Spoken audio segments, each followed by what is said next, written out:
Welcome to episode 20 of the Ulysses Unlocked podcast, where we analyze Ulysses by James Joyce one page at a time. We are currently reading the Nestor episode. Don't forget to hit the like button, subscribe, and leave a comment to support us.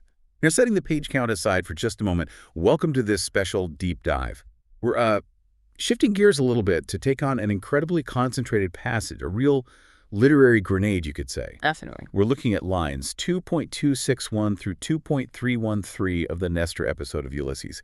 And our mission today is really to analyze what happens when the decaying establishment, embodied by Mr. Deasy, collides with the hyper-intellectual resistance of Stephen Dedalus. And more than that, how that conversation almost instantly fragments into Stephen's own internal world of political and personal trauma. Exactly. This passage is just a masterclass in economy. I mean, in a flash, Joyce moves from these huge, high-stakes national history topics. You've got the famine, the active union, sectarian violence. All the big ones. All of them.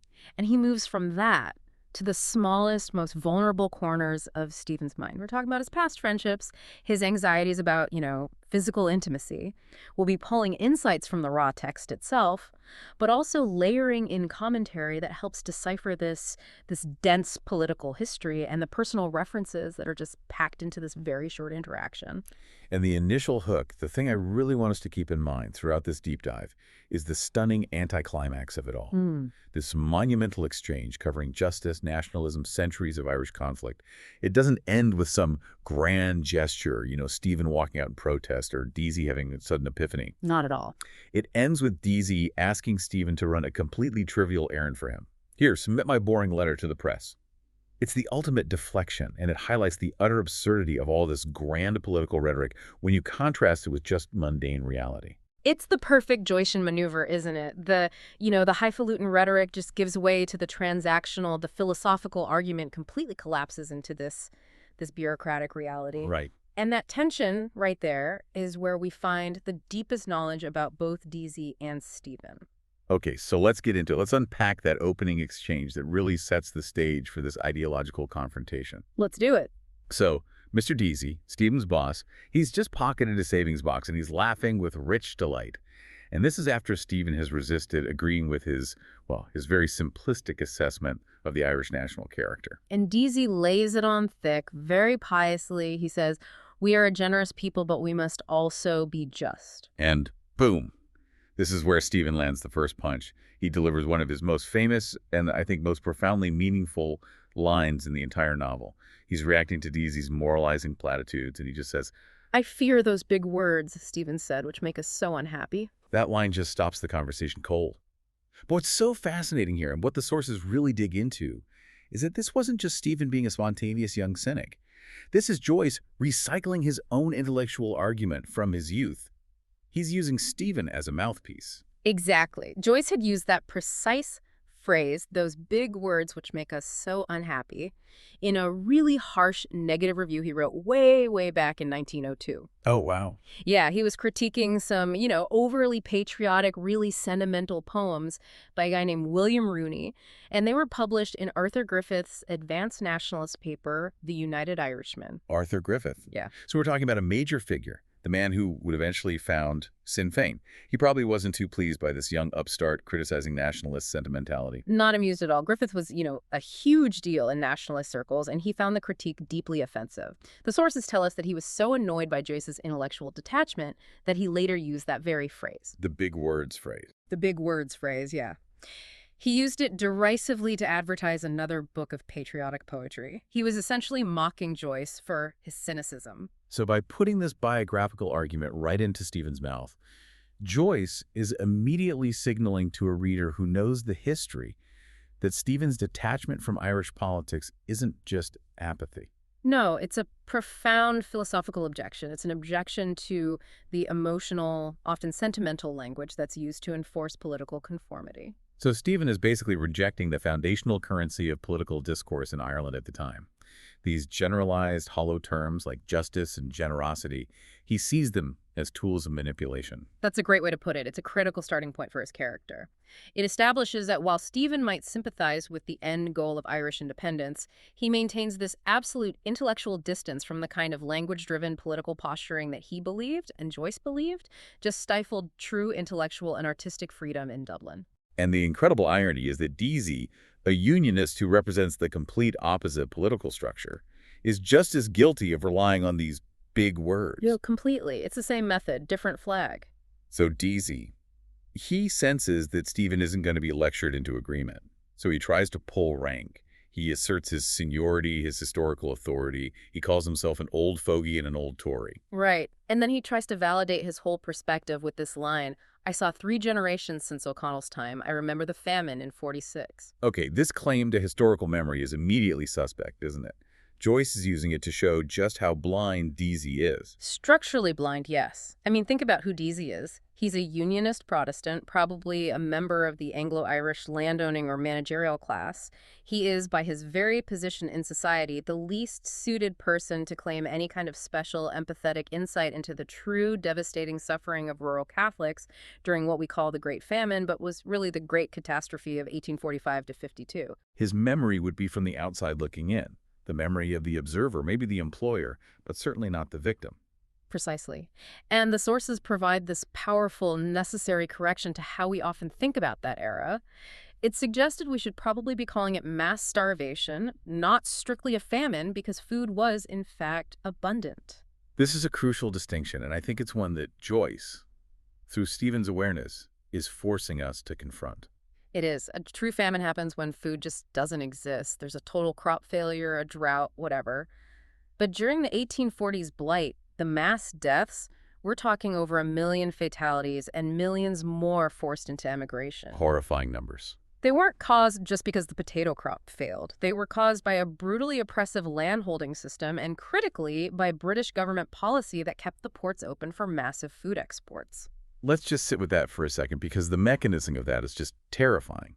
What exactly was being shipped out of Ireland while the peasantry was starving to death? Everything. I mean, Ireland was a fertile country. It continued to produce enormous yields of corn, wheat, oats, beef, all of it.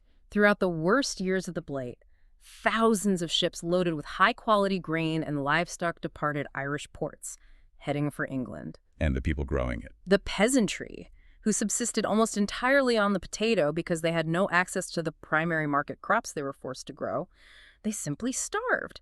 And this was compounded by landowners seizing the lands of starting tenants who couldn't pay their rent. So it becomes less a natural disaster and more a political and economic policy failure. Or, you could even argue, an outright intentional act of social engineering. Precisely. And to really drive the point home, the source material often contrasts the 1840s with an earlier crisis. Back in 1782 to 83, there was another severe crop failure then that threatened the population. So what was different? The government, the old Irish Parliament, before the Union, they closed the ports, they stopped food exports, and starvation was largely avoided. In the 1840s, Westminster's policy was to ensure that the profits of the gentry were protected, so the markets remained open, and the direct result was mass death. So for Deasy to invoke this memory, to try and wrap himself in the mantle of authentic Irish experience, for Stephen, the irony must be thick enough to choke on. And Deasy's historical revisionism, it just keeps going. He moves from the famine to the politics of the Union, and he makes this truly wild claim to bolster his own unionist perspective. Oh, this one is a doozy. He suggests that the Orange Lodges agitated for repeal of the Union 20 years before O'Connell did. Which is just a lie. It's a political fabrication. A pure, unadulterated lie designed to make Unionists, the most loyal of loyalists, seem like they were somehow historical champions of Irish self-determination. We need to be really clear about who the Orange Lodges were in the early 1800s. They weren't just some social club. No, not at all. They were Protestant fraternal organizations formed in the early 1790s, named for William of Orange, and their explicit purpose was to celebrate British Protestant rule and, quite frankly, to violently intimidate Catholics. The sources make a strong, and I think necessary, connection here for listeners today. They do. They state that the closest American analogy to the early Orangemen is probably the Ku Klux Klan. And that's because of their campaigns of ethnic cleansing against Catholics in places like County Armagh in the 1790s. They were fundamentally loyalist, sectarian, and devoted to maintaining Protestant supremacy. So wait, if they were so devoted to British rule, why would Deasy even make the claim that they agitated for the repeal of the Union, even for a short time? Because there's a tiny, twisted kernel of truth in it, which is how the best propaganda works. When the Act of Union was first proposed in 1799, the bill that would abolish the Irish Parliament and move all legislative power to Westminster. Many members of the Protestant ascendancy and organizations like the Orange Lodges did initially oppose it Boy. because they enjoyed the local power and the patronage they got from the existing Dublin Parliament. They didn't want to lose control to Westminster. It was about self-interest, not Irish nationalism. So they opposed the mechanism of the Union, not the principle of British Protestant rule. Exactly. But as soon as the Union passed in 1800, they flipped and became its most fervent, most rabid supporters. They never agitated for its repeal afterward. They were the most aggressive opponents of Daniel O'Connell, who led the actual repeal movement, Sure. and they fiercely resisted Home Rule movements for decades after that. Deasy is just manufacturing a non-existent tradition of unionist self-determination to justify his position. And after establishing this completely false lineage of patriotism, Deasy then labels Stephen and his peers dismissively. You Fenians forget some things. And that word Fenians is just used here as a generalized slur. The Fenian movement proper, the Irish Republican Brotherhood of the 1860s, was largely a thing of the past by 1904. Right. But the establishment, which Deasy represents, just kept using the term to dismiss any form of nationalist discontent. He's just tarring Stephen with the brush of violent, outdated revolutionary activity. And the sheer weight of Deasy's warped history and his sectarian rhetoric, it triggers this intense, silent counter-narrative in Stephen's mind. Stephen only makes a brief gesture, but inside, his mind just explodes with the actual brutal terminology of Protestant loyalist supremacy. This is Stephen's internal resistance, and it's a brilliant move by Joyce. Stephen's immediate intellectual defense is to recall the most sectarian, the most violent expressions of the very ideology Deasy is pretending to represent. It starts with that ritualistic orange toast. Glorious, pious, and immortal memory. Okay, let's break down the significance of that phrase. It's the classic orange toast to King William III, right? The one who defeated the Catholic King James II at the Battle of the Boyne in 1690. Yes, but the ritualized language around this toast goes so much further than simple commemoration. It's an active, ritualized expression of annihilation against the Catholic population. One of the common explicit forms of the toast, which the sources note was still known and repeated, is horrifying, and it's crucial for understanding the depth of Stephen's historical awareness. Let's hear it. We need to understand the systemic nature of this bigotry. Certainly. One variation of the orange toast demanded of loyalists includes this pledge. May whoever denies this memory be slammed, crammed, and jammed into the muzzle of the great gun of Athlone, and the gun fired into the Pope's belly, and the Pope into the devil's belly, and the devil into hell, and the door locked, and the key in an orangeman's pocket. That is shocking. It's a formalized, community-sanctioned expression of complete extermination. It just goes to show that Deasy's big words about justice are concealing this vast, deep history of ritualized hatred. And Stephen's mind immediately goes from the ritual to the physical violence that enacted it. The Lodge of Diamond in Armagh the Splendid behung with corpses of papishes. What's the specific reference there to the Lodge of Diamond? This is a direct, painful memory for Catholics. It refers to the 1795 Battle of the Diamond in County Armagh. Loyalists, mainly heavily armed Protestants known as the Peapoday Boys, attacked unarmed or lightly armed Catholic groups called defenders. And the Loyalists saw it as a victory. They celebrated it as a glorious victory, but for Catholics, it's remembered as a massacre. And it led directly to the formation of the first official Orange Lodges afterward. It was part of a larger systemic campaign of ethnic cleansing designed to force Catholics out of County Armagh. So Stephen is absorbing Deasy's platitudes while silently remembering the actual bodies that underpinned this entire political structure. He then flashes back even further in history, recalling the root cause of this political structure. Horse, masked, and armed. The Planters' Covenant. This is the historical foundation of the entire system that Deasy supports. The Planters' Covenant refers back to the 17th century plantation system established under English monarchs like Elizabeth I and James I. This was the deliberate state-sponsored importation of Protestant settlers, English and Scots, to colonize and administer confiscated Catholic land in Ireland, especially in Ulster. And the covenant itself was their pledge of loyalty. It was essentially their oath of loyalty to the crown as the head of the church and state. It was a contractual agreement to subjugate the Catholic population and maintain loyalty to Britain. This system created the two distinct and hostile societies that Deasy and Stephen represent. And finally, Stephen's internal inventory of this history wraps up with the political colors and terms that define loyalist Ulster. The Black North and True Blue Bible, Croppies Lie Down. Each of those is loaded. The Black North refers to the heavily Protestant character of Ulster, often contrasted with the nationalist South. True blue specifically evokes the Scottish Presbyterian Covenanters who settled the region, a color associated with steadfast, uncompromising loyalism. And Croppies Lie Down is a song, right? A profoundly mocking orange song celebrating the defeat of the Catholic rebels in 1798. They were called Croppies because of their short French Revolutionary-style haircuts, which were supposed to signify their radicalism. So it's a song of subjugation. A triumphalist song of subjugation. What Stephen's silent response achieves is this demonstration that he not only understands the rhetoric Deasy is using, but he possesses a precise, painful, and far deeper knowledge of the centuries of violence and structural subjugation that Deasy's false history is trying to whitewash. Stephen is intellectually armed, and he's using his memory as a shield. So that internal torrent of violent history subsides, and Deasy, who must sense Stephen's resistance on some level, tries a different tactic. He goes for a more personal angle, trying to build rapport by claiming common Irish ancestry. He says, "I have rebel blood in me too, on the spindle side." And claiming rebel blood through the spindle side is, it's a concession, but it's one he immediately neuters. The spindle side, or distaff side, means the maternal lineage traditionally associated with women's work, like spinning. So he's linking rebellion to his female side, the less important side in his view. Exactly.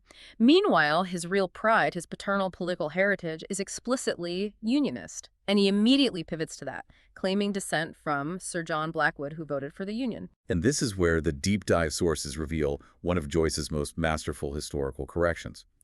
Because Deasy is doubling down on a major historical distortion to bolster his own position. This passage is just a goldmine for understanding Joyce's meticulousness and his cynicism toward propaganda.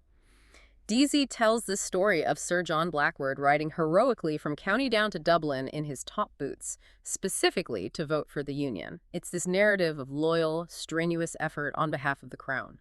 But the reality, the historical fact that Joyce meticulously researched, is that Sir John Blackwood was hurrying to Dublin to vote against the Union. The complete opposite. Sir John Blackwood, a member of the Irish House of Commons in 1799, was rushing to vote against the bill that would abolish the Irish Parliament.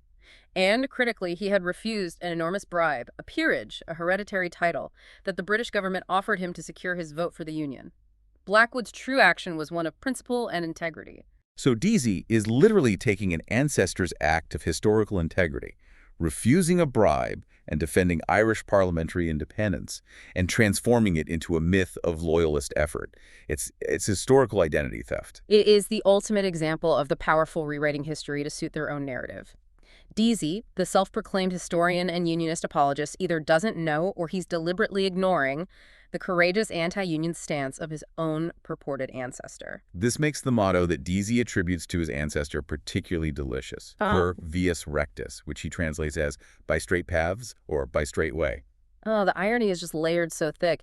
The motto itself actually belongs to Belvidere College, which is where Joyce went to school. Yes. And Sir John's true act writing to vote against the corrupt, bribed union absolutely embodied per vias rectus, proceeding by straight moral paths. But Deasy, who's been peddling lies about the famine, lies about the Orange Lodges, and now lies about his own family history, is arguing per vias pravis crookedly while claiming the motto of rectitude. Joyce uses this single detail to just collapse the credibility of Deasy's entire historical edifice. It's the ultimate check your sources moment delivered from beyond the grave. And Deasy, completely oblivious to his own deceit, tries one final time to claim this political and cultural unity with Stephen. He says, "We are all Irish, all king's sons." And Stephen, just exhausted by the whole charade, offers that devastating one-word reply. Alas. That alas just captures this profound sense of futility, of resignation, and the intellectual distance Stephen feels. The phrase, all king's sons, is a proverbial saying in Ireland, and it reflects the long history of small, independent Gaelic kingdoms. But the phrase is utterly meaningless coming from Deasy. It's worse than meaningless. It's deeply ironic. Deasy is a West Briton. He's loyal to the English crown, not to any ancient Gaelic royalty. And what's more, Deasy's own surname, which stems from the ancient Irish group called the Deasy, is historically associated with subject peoples who pay vassal tribute. So the idea of shared Irish royalty is, for Stephen, just a black joke. It's a joke about perpetual political disempowerment under foreign rule. It's a joke that the colonizer and the colonized are somehow equally noble. Exactly. So instead of engaging with this false unity, Stephen retreats once again into this profound internal counter-narrative, and he uses music to resist Deasy's propaganda. Deasy's description of his ancestor, this gruff squire riding merrily in top boots, which Stephen imagines with the sound LL the ra, Right. it immediately triggers Stephen's mind to the popular ballad, The Rocky Road to Dublin. And musical contrast here is a brilliant piece of counterhistory. Deasy offers this soundscape of the triumphant loyalist gentleman riding out from the north to affirm British rule. While Stephen's mind provides the true soundscape of the marginalized Catholic majority. Tell us more about the ballad itself. Why is the Rocky Road to Dublin such an effective counter-narrative in this moment? Well, the ballad is a 19th century standard, and it's about a poor Catholic peasant, usually imagined coming from Connaught in the west, traveling the rugged journey to Dublin to find work. It is a tale of hardship, not heroism. It's the complete opposite of the easy, privileged ride of Sir John. Absolutely. The traveler in the song encounters robbery. He gets ridiculed for his Connaught brogue, which is a sign of his lower status and his authentic national identity, and he endures general disrespect and even physical abuse. So it's the real story. It's the people's story. The ballad hero eventually continues on, finds passage to Liverpool, and only finds solidarity when he teams up with a group of fellow Galway boys to fight off some local Scousers who insult them. The song encapsulates the hardship, the diaspora, and the defiant national spirit of the poor Irish majority. It contrasts so sharply with the comfortable unionist narrative of Deasy. It is Stephen's silent, true history of Ireland versus Deasy's false, triumphalist history. And we get that fleeting, highly specific image of the deference the great squire might have enjoyed on his ride. Soft day, Sir John. Soft day, Your Honor. Soft day, which is that wonderful, moist, misty Irish weather. Stephen imagines the polite greetings, the visible signs of subjugation and class difference that a wealthy landowner would have automatically received. Even as Sir John Blackwood was writing to do the right thing and vote against the Union, he was still the master, the honor, commanding the deference of the peasantry. Stephen is acutely aware that this historical and class performance is inescapable. The moment is just so heavy with political and historical weight, it shows the incredible gulf between these two men. But then, as you mentioned at the start, the genius of Joyce's structural deflation occurs. The ideological duel just collapses. Deasy literally interrupts himself mid-pontification to bring the whole discussion down to the most banal level possible. He says, "That reminds me, Mr. Dedalus, with some of your literary friends. I have a letter here for the press." Let's just pause on that for a second. The dramatic irony is too profound to rush past. We just went from debating the legitimacy of the Orange Lodges and the 17th century plantation system to Deasy basically asking, "Hey, can you do me a favor, son?" It's the ultimate expression of the failure of authority. Deasy, the man of history and rectitude, is exposed as just a petty man who is reliant on the very young intellectual he's just been lecturing. After all that high talk of justice and national character, Deasy's grand contribution to public life is a column titled, of all things, The Dictates of Common Sense. The title itself is a marvel of banality. The Dictates of Common Sense. And Deasy, being so utterly unmodern and unsuited for his managerial job, he makes this whole physical show of how difficult this simple task is for him. He pulls in his chair, he reads the words off the sheet on the typewriter drum, muttering to himself, and he slowly types, blowing on the keys as he corrects errors. He's struggling to engage with modern technology, which just reinforces his character as a relic of a dying order. And meanwhile, Stephen just seats himself noiselessly, melting into the background, escaping the tension of Deasy's presence by observing the physical space around him.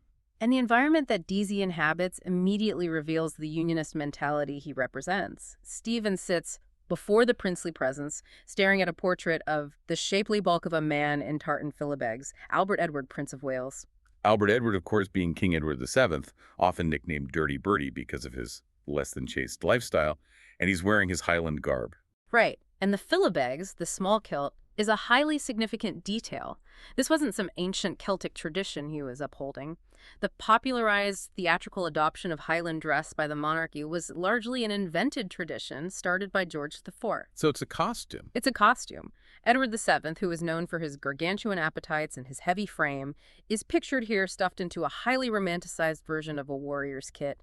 It's an image of the monarch adopting an inauthentic theatrical version of Celtic culture for spectacle, which again highlights the manufactured nature of the ruling class's cultural identity. And Deasy being an ardent horse fancier, reinforces this whole atmosphere of aristocratic imperial rule with his wall decorations. Stephen notices the images of vanished horses. Yes, and the horses are these static, silent images of equine elegance, representing the sporting pursuits of the ruling elite. We get specific names. Repulse from 1866, Ceylon, who won the Prix de Paris in 1866, and Shotover, who won the 2,000 guineas and the Epsom Derby in 1882, which was Joyce's birth year. And these weren't just random horses. Not at all. Their owners were high lords, a marquis, dukes. Deasy's office is basically a gallery of the English and Anglo-Irish aristocracy. And the way they're posed is also telling. They're shown poised in homage, their meek heads poised in air. It's a visual suggestion of quiet, beautiful subjugation before their masters. And Stephen, the subjugated teacher being forced to run errands for his unionist boss, he sees himself reflected in that silent subservience of the animals. He is, for a moment, one of those meek heads, forced into silent observance while this aging authority figure struggles to type his letter. And it's at this moment that Stephen's mind fully escapes the room.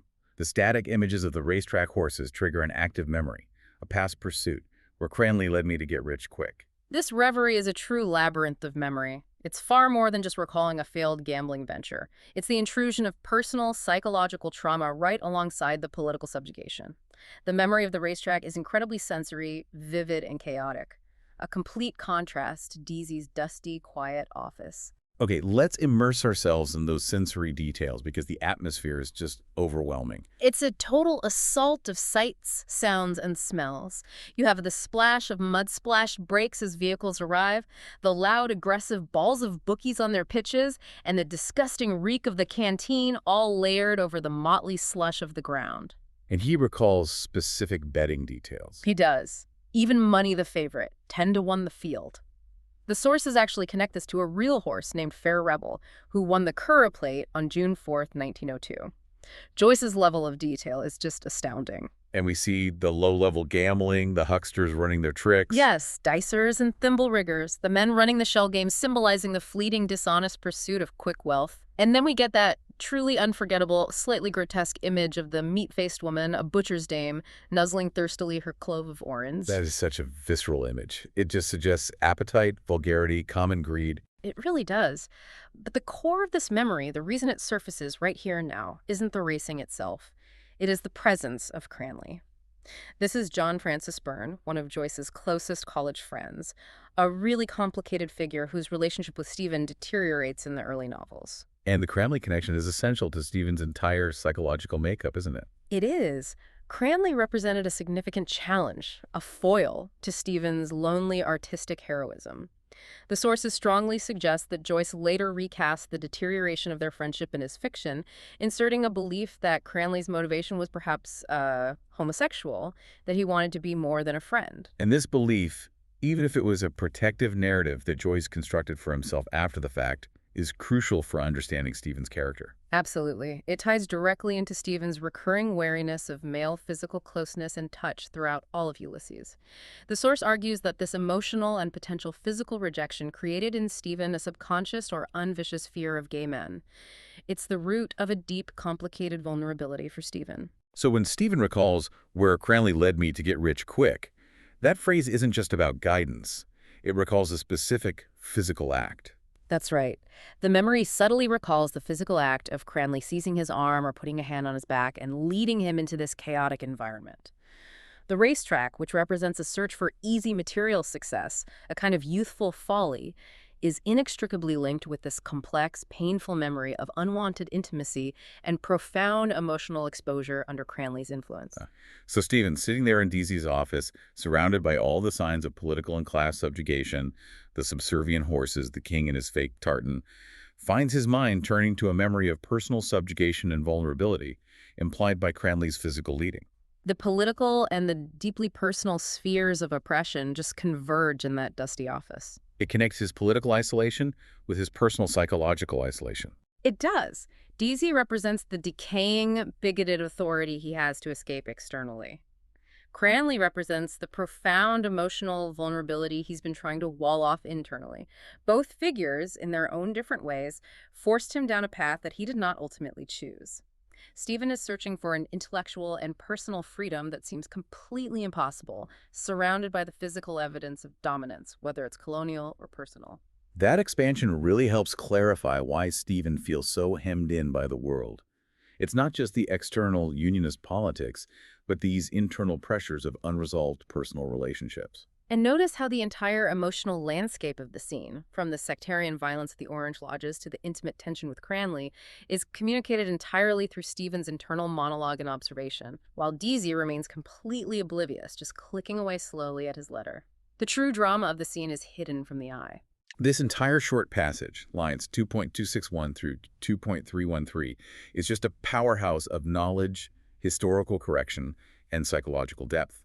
We've watched the collision between the decaying authority of Mr. Deasy, the master of warped history and political platitudes, and Stephen Dedalus, the intellectually armed young revolutionary. And Deasy, the man who speaks in big words and historical lies, is revealed to be nothing more than a small, fussy man typing a banal letter called The Dictates of Common Sense. Right.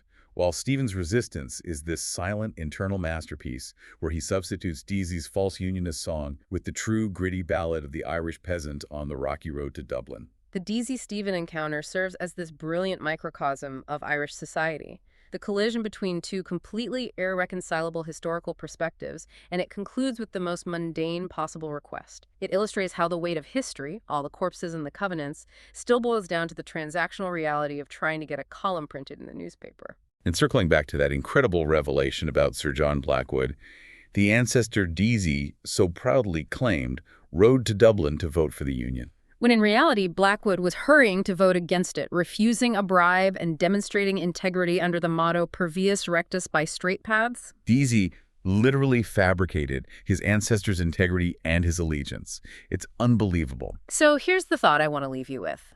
If Mr. Deasy, the supposed historian and moral authority, can so easily twist and manufacture the history of his own family, a crucial recent moment in national politics, then what paths, straight or crooked, are we writing today when we believe established historical narratives without checking the source? This deep dive suggests that the past is far less clear-cut and far more prone to propaganda and calculated myth-making than the powerful wish us to believe. The challenge Joyce leaves us with is always to seek the truth behind the motto.